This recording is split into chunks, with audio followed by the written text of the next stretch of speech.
bienvenue sur A Dylan Story et aujourd'hui je suis là pour vous parler de Conjuring sous l'emprise du diable, donc le troisième Conjuring, et je pense que oh là là, celui-là il va faire beaucoup plus débat que les deux premiers, où les deux premiers là tout le monde était plutôt d'accord pour dire que c'était d'excellents films, mais celui-là je sens que ça va faire vraiment débat et je vais vous l'expliquer pourquoi dans cette vidéo, mais avant ça n'hésitez pas à liker, à partager et à vous abonner, je vous en remercie. Alors, Conjuring sous l'emprise du diable, on va toujours suivre évidemment Ed Warren et Lorraine Warren, qui sont les petits enquêteurs paranormaux. Et là, il va s'avérer que quelqu'un va tuer une personne, mais quand elle tue cette personne, elle est sous l'emprise du diable, tout simplement. D'où le titre d'ailleurs, sous l'emprise d'une forme démoniaque. Et du coup, Warren, le couple Warren vont devoir trouver justement de quoi prouver qu'il était bien sous l'emprise du diable pour pas qu'il ne soit tout simplement jugé et qu'il ait la peine de mort. Et donc, tout le cheminement va être basé là-dessus. Et c'est là où je disais justement que je pense qu'il va faire beaucoup plus débat ce film, parce que finalement, on n'est pas vraiment dans le film d'horreur et on est plutôt loin de ce que proposaient les deux premiers. On est plutôt sur un film limite d'enquête policière. Attention, limite, parce que il reste quand même une partie d'horreur, mais on est plus sur ce côté enquête. Comme je le disais, en plus, ils vont devoir tout simplement prouver qu'il était bien sous l'emprise du démon, et donc, ils vont aller chercher des petites preuves à droite à gauche, et ils vont donc enquêter. Contrairement aux deux premiers, qui étaient là, bien ancrés dans l'horreur, pure et dure. Voilà.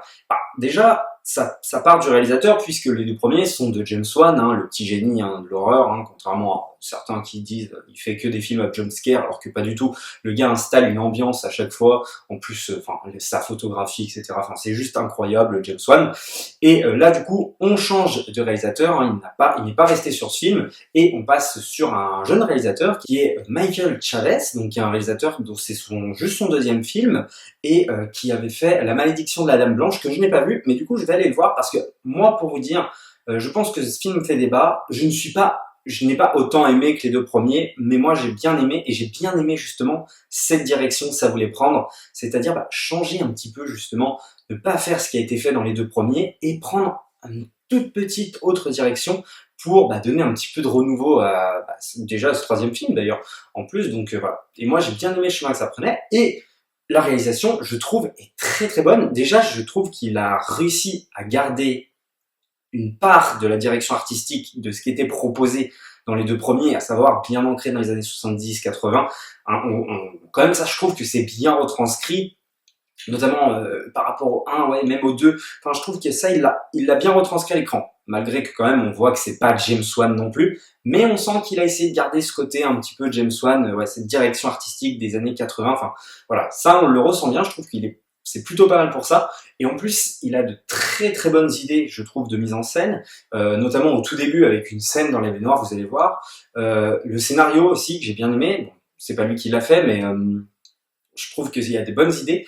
Et notamment, cette scène où le fameux gars, sous l'emprise du diable, va tuer cette personne, j'adore parce que, contrairement à tous les films d'horreur pratiquement, il l'aurait fait justement, montrer qu'il est sous l'emprise du diable, sous une musique angoissante, etc. Voilà. Et là non, on a une musique plutôt rock'n'roll, voilà. On est dans une ambiance plutôt joyeuse et tout, on danse tout ça. Et là, la mise en scène, je trouve, est très très forte dans tout ce début de scène. Je la trouve vraiment excellente. Donc je trouve que c'est un réalisateur à suivre. Je vais foncer sur La Malédiction de la Dame Blanche, qui est pas très bien noté, mais bon, de toute façon, les films d'horreur en général ne sont pas très bien notés. Je comprends pas trop pourquoi, parce que, des fois, on a des petites pépites qui sont extrêmement mal notées, c'est bien dommage d'ailleurs. Donc je vais foncer voir ça quand même. Et oui, il y a cette scène du coup où il va assassiner tout simplement. C'est le début du film, c'est pas un spoiler, j'estime pas que c'est un spoiler. Et je trouve la scène vraiment vraiment très intéressante, parce que au lieu de le faire en mode on est dans l'ultra horreur, on est dans l'horreur quand même. On est quand même angoissé, mais on a en même temps une musique un peu pop, un peu qui bouge et tout. Voilà, les personnages ils sont en train de danser et tout. Mais en même temps, on est dans le contexte de l'horreur, donc ça c'est plutôt bien trouvé et bien amené. Par contre, alors il y a quelques scènes qui sont dans le noir total et qui sont mal foutues, l'éclairage est merdique, on voit pratiquement rien. Ça on sent que c'est un petit peu mal géré pour ça. Mais bon voilà. Et moi, dans l'ensemble, oui, j'aime la proposition. Je vais être obligé de faire une partie spoiler, justement, pour parler du chemin que ça prend. Mais vous allez avoir beaucoup moins peur, je vous le dis, que les deux premiers. Ce n'est pas basé sur l'horreur, enfin en tout cas, moi je trouve beaucoup moins, et on est beaucoup moins angoissé, ou enfin oui, je pense qu'on est beaucoup moins angoissé que le premier, en tout cas il y a que le deuxième aussi, il y a moins de scènes qui vont nous mettre dans une tension, je trouve.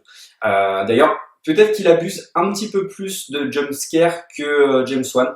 Euh, Notamment des jumpscares qui ne sont, enfin, qui sont des trucs lambda, par exemple, ça va être un rat, enfin, ça va être une porte qui claque, ça c'est un petit peu dommage. Mais bon, c'est léger. Moi, j'ai trouvé ça léger de toute façon.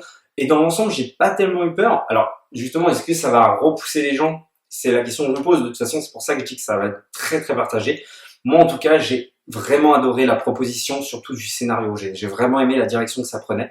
Donc voilà, j'invite les gens à aller le voir et faire leur propre avis et de se demander si oui ou non c'est pour eux ou non, ou ils auraient préféré rester dans le pur horreur comme le faisait James Wan. Moi j'aime dans le sens où voilà, on prend un petit chemin différent, voilà, malgré le fait que ça reste quand même du Conjuring, mine de rien, voilà. Mais je pense qu'il fallait quand même changer parce que on a eu deux fois quand même cette histoire d'exorcisme, etc. dans le 1 et le 2. Et là, je pense qu'il fallait prendre une autre direction et je trouve qu'elle est bien trouvée cette autre direction. Donc moi, j'ai vraiment aimé. En plus, le truc est assumé, mais vraiment jusqu'au bout. Donc, donc ouais, j'aime beaucoup ce film. Avant de rentrer dans la partie spoiler, je pense que je lui mets 3,5, mais peut-être que je le reverrai au fil du temps, ou peut-être que ma note redescendra. Mais je pense que c'est un bon film, point. Voilà, c'est un film voilà, qu'il faut aller voir, qu'il faut regarder, mais j'ai vraiment adoré la direction que ça prenait. Partie spoiler. Je vais rentrer dans la partie spoiler très très rapidement, puisque comme je le disais, ça va prendre un chemin complètement différent, et ça j'avais pas envie de le spoiler parce qu'on le découvre que plus tard dans le film.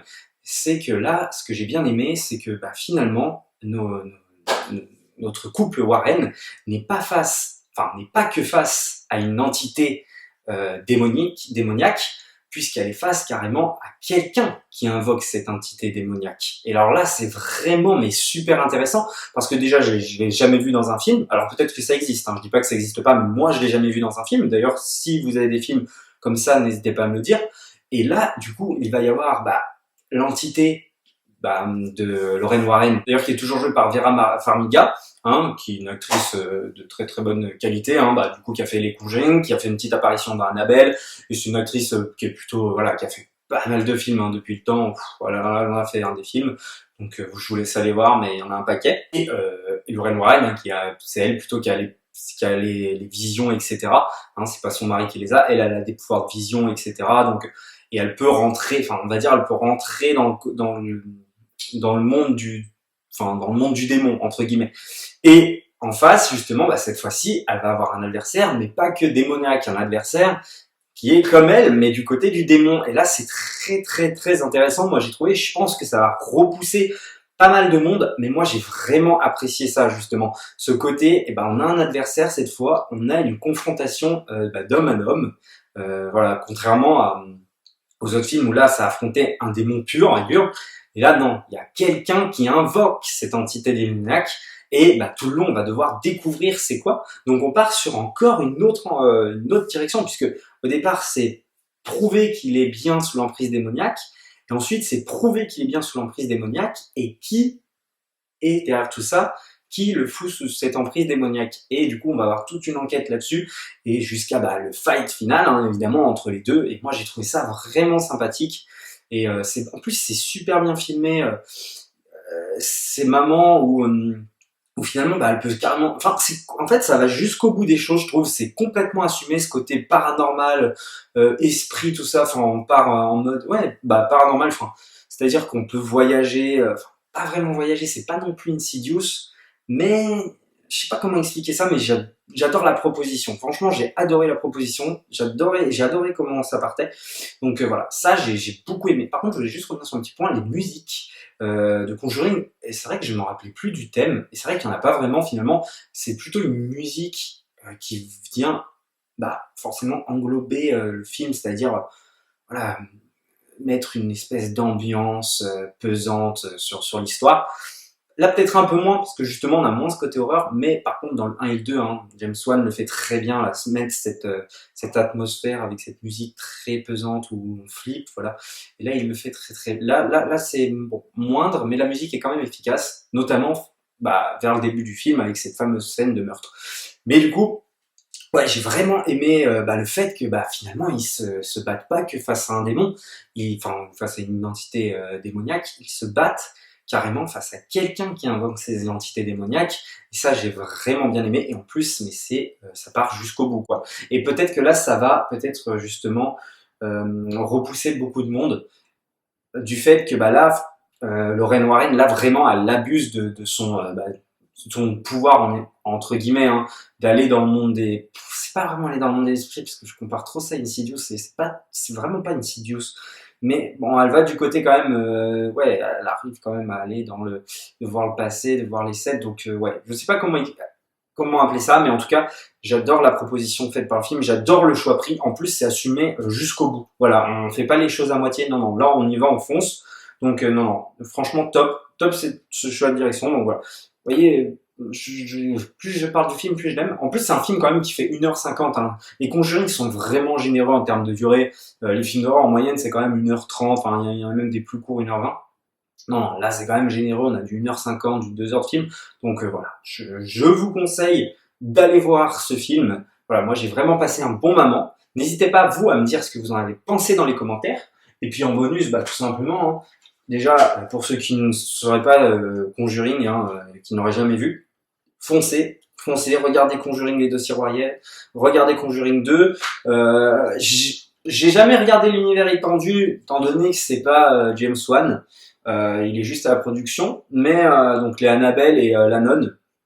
Mais peut-être que je jetterai un coup d'œil. D'ailleurs, si vous les avez vus et que vous me les conseillez, n'hésitez pas à me le dire dans les commentaires. Et puis c'est pareil, hein, regardez tous les films de James Wan, même si c'est rien à voir. Regardez Insidious, tout ça.